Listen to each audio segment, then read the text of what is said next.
Hey cuties, PeachY here, welcome back to a new video, and in this video we have some Monster High news to talk about. From the exciting upcoming Monster High Skullector River Styxx doll officially announced, price point and release date have been confirmed. We have brand new in real life unboxed pictures of Skulltimate Secrets Series 8 Claudine. We also have information on Kiyomi Haunterly officially returning to Monster High in G1 and G3 and more. So stay tuned, like, share, comment, subscribe, hit the notification bell. Consider becoming a channel member today. Link to join is down below. If you're able to, of course, no pressure, and so you do not miss out when I post more content like this coming your way and keeping you up to date with all the dollty you love. But for now, let's get into it. Okay, starting off here, we have real life pictures of Skulltimate Secrets Series 8 Claudine here, shared by user VD Dolly on Instagram. They even have a blog, so check them out. Check out their blogs and see what they thought of Claudine. But here's now what I think of Claudine. Here with these unboxed pictures, I do think she's really pretty. You know, the hair looks nice, but is it Polly or Saran? I'm not sure. I think Cupid has Saran, right? So she has good hair, Cupid, in this series. But Claudine, I don't know, maybe it's Saran as well, but it looks like Polly, if that makes sense. It kind of has that feel, but maybe it's good quality, who knows. I do like the blend of it. It's just straight. I kind of wish that they would give Claudine more exciting hairstyles, you know, considering her heritage, you know, her heritage. I feel like they really do way too little with her hairstyles. It's always like straight or wavy, and when it's curly, usually it's not really done well. So, yeah. Anyway, that hair is fine. It's just very basic, very simple. I do like the mixture. I like the face. It's very natural-esque, you know, campy, cozy. The shorts, the top, the jacket, the scarf looks nice. The boots look nice. I definitely prefer her little cap over Cupid's. I think Claudine's little beret here looks so cute with the little pom-pom as well. I think she's cute. She's definitely really nice, but there's just nothing really special about her. I think what makes Cupid in this series so exciting is that she's the second ever Cupid doll in G3, you know? But with Claudine here in this series, this is like the X-teen Claudine doll. Like, this is like, how many Claudine dolls exist in G3? I don't even know. I don't even want to know. But there's many, so she doesn't really bring a lot of exciting new designs when it comes to Claudine. She just feels very simple, but that's okay. I mean, she's fine, she's cute, but I do think the star is obviously, unsurprisingly, Cupid in this series. We also have a couple of more pictures shared by user Draculector on Instagram, and they actually also have a couple of pictures where they paired the last series of dolls next to Claudine and Cupid, because, you know, Series 7, Series 8, they're both now themed after, like, destination, you know, traveling. Series 7 was beach, oasis. Series 8 is, you know, cabin, cozy winter vibes. So it's really interesting how I guess from now on, we're going to be seeing a lot of kind of like traveling themes for the ghouls in Skulltimate Secrets. Maybe that will be all that they do from now on, you know, a different location every time. That would be really fun, very interesting. That's definitely, there's a lot of potential there for sure. But I think overall, they look good. I think Annalise designed these, right? Yes. So I Series 7 probably is still better than Series 8. I feel like Series 7 had more stuff, had more accessories, had more tops, you know? Series 8 kind of lacks in like what it comes with, in my opinion. It feels like it doesn't come with a lot. And I also feel like the quality, like on Cupid's wings, Cupid's legs, you know, same issue like with Laguna from Series 7. The legs were also just one block of translucent. I guess they couldn't afford to do the gradient, the airbrushing gradient. So just stuff like that to me kind of makes it feel a bit cheaper. But I mean, even so, I do think a lot of people love Cupid, and I think she's really cute. But her outfit is just a bit inconsistent. It's a bit of a mess, and I have seen people really not like the blue teal on her. And I think the blue comes from her eyes, right? Like, she has blue eyes. Well, here in Series 8, they're more like teal, green, but Cupid's eyes are blue, so maybe that's why they want to keep pushing blue on Cupid as an accent color, because it's supposed to match her eyes. You know, I guess, whatever. Anyway, what do you think of Series 8? Now, moving on, yes, exciting news, as it's now been confirmed that we are getting Kiyomi Hunterly back in Monster High, perhaps in the next coming years. So the past trademarks that have come out, you know, Claire de Luna, Rebecca, and then River Styxx, all those trademarks ended up coming true with dolls that just recently came out, including River Styxx coming out next week, the 27th of April. We'll talk about her in a minute. And then Claire de Luna, obviously Moonspell Magic, releasing this summer.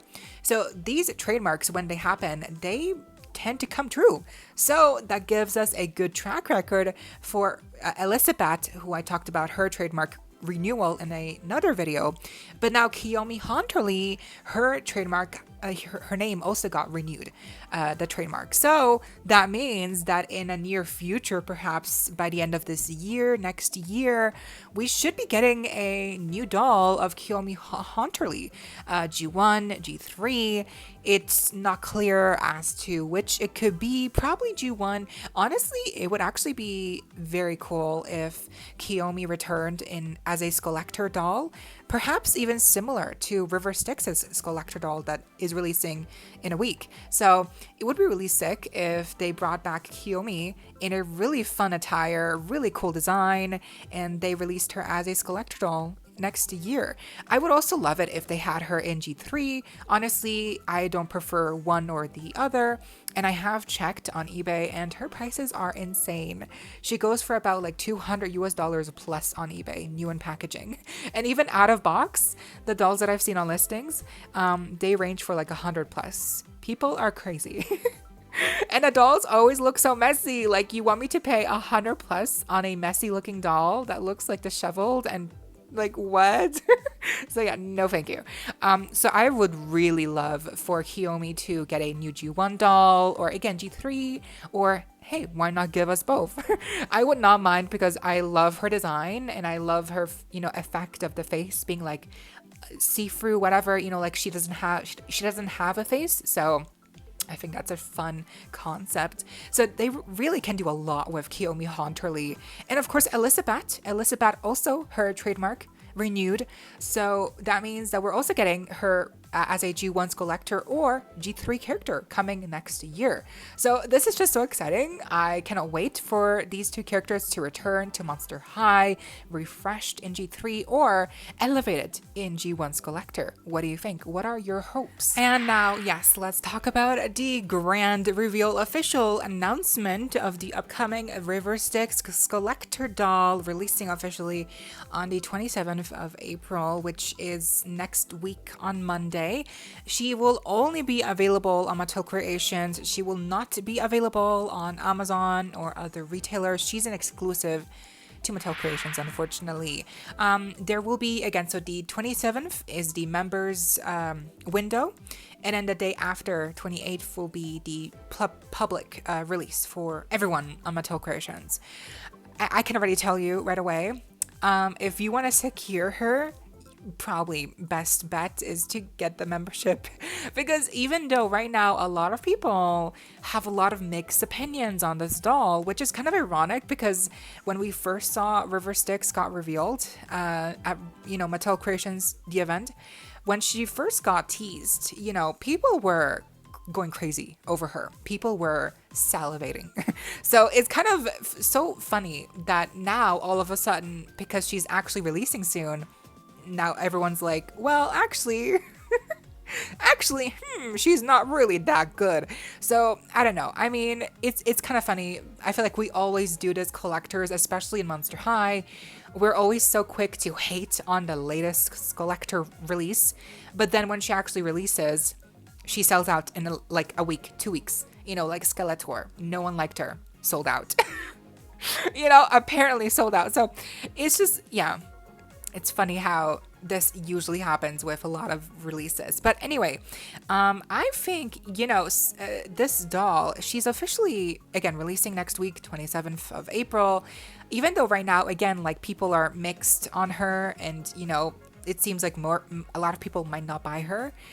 I do think she will sell out. Like, I do think on the members window, she will sell out. I do think on the public window, she will sell out in like a couple of minutes, an hour, if not a week tops. So she will be very popular, even though right now people are not liking her, you know, surprisingly. So I would suggest to get the membership just to be able to have that, you know, kind of safety net of trying 2 times, right? So, but anyway, the pricing is huge. The pricing is $90 for River Styxx here. $90. I know, kind of shocking because quality wise, she's kind of on the same level like Skara Screams, which was this year's fan club member doll, and Skara was like $60, right? $70.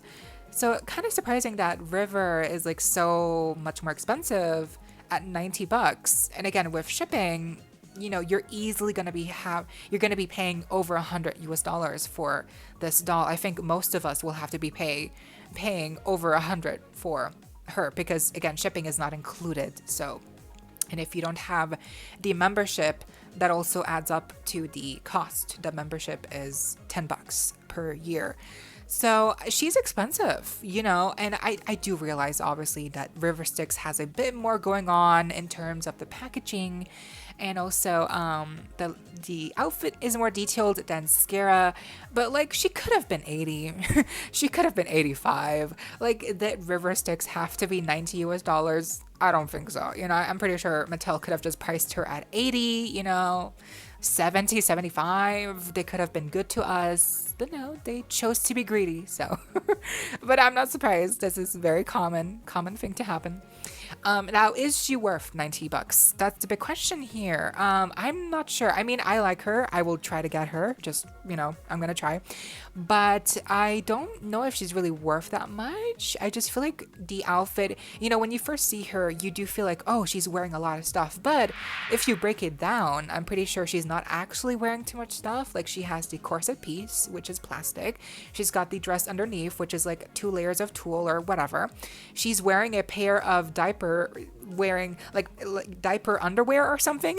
Like that looks, yeah, but that's probably attached to the dress. So, and then over the dress, she's wearing the cape, the hood, right? So those are 2 layers, right? Like not counting the plastic corset. So I do think there's not actually that much going on here when you break it down. The highlight with River here is mainly going to be the unique modifications that they've done for her body type. The sculpting with the bones now showing up not just in her legs or, you know, her arms, but also they've now added the skeleton like bone details in her hands, in the thighs, in the skull. You have that same mold like Symphony Midnight.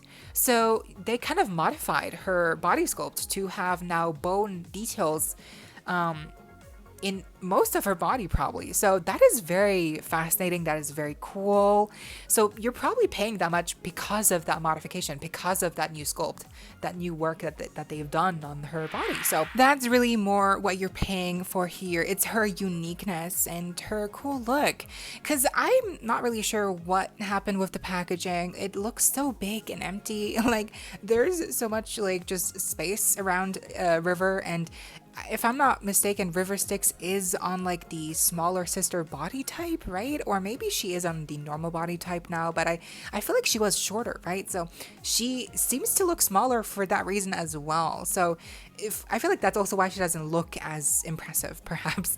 But I do like the packaging, like the hourglass little insert in the packaging that has actual glitter in the hourglass. But there's a big thing here in the packaging. The artwork in the background, is it AI generated or enhanced? Or was it actually done by a real person?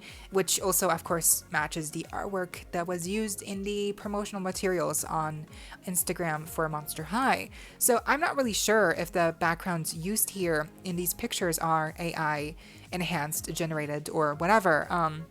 In some aspects, they look normal. I think they just look AI generated because they're so busy, you know? And I'm not even sure what the context is for this background, like it looks like a party, but like what are we celebrating? Is it her birthday? Is River Styxx, you know, becoming the Grim Reaper, or like what? Because River here actually has a scythe, so obviously something here is, you know, story wise she is evolving, right? So that is happening, but like I wish they were more clear on like what the context is of like the theme, if there is a theme, you know, for River Styxx returning, you know, like is there a story plot, you know, behind this, you know, just a little something because like I feel like the background just looks so messy and it doesn't make sense. Like, is this at Monster High? Is this her house?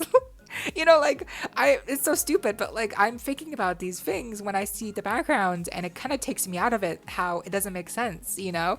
But anyway, all to say, I do think she's expensive, but at the end of the day, I'm pretty sure people will buy her nonetheless and she will sell out very quickly. So, oh man, you know, Monster High fans, we're always, quick to do a 180, you know? Anyway, yeah, the packaging, the AI art, the doll, the quality, it's a lot of like a mixed bag, but I think for me, I like her a lot, and because she's so unique, I'm definitely gonna try to get her. I just, again, I kind of wish, also, by the way, I forgot to mention, but I really wish she would have had a better expression, because even if she's supposed to look serious or melancholy or whatever, serene, even if those are the intended emotions that they gave her on the face screening, they don't come through, because in the actual face here, and also like the lip, it looks too thin. Like and also the stitches on her mouth are not aligned with the mouth mold and like the lip paint. So a lot of the face screening to me, it's not really working out. Like the expression is not there. She's just kind of staring off into the distance. Like I wish she had an expression, obviously, but then like I mentioned, yeah, like the lips are not aligned, the stitching, the you know, the lines are, it's just nothing is really amazing looking when it comes to the face. She's cute, but like the face could have been better for sure, but still I like her enough where I'm gonna be, yeah, trying for her. What do you think? I want to know, because I do think this is a very curious Skullector release. And that does it for today's video. I hope you all enjoyed, and let me know what you think down below. Leave a like, share, comment, subscribe, hit the notification bell, hype this video, cuties. Consider becoming a channel member today. Link to join is down below if you're able to, of course, to support a channel that way, no pressure, and so you do not miss out when I post more content like this coming your way and keeping you up to date with all the dollty you love. And also thank you to all my currently subscribed members. I see you and I appreciate you all so much. Stay safe, be kind. I hope this next time stay peachy. Kisses.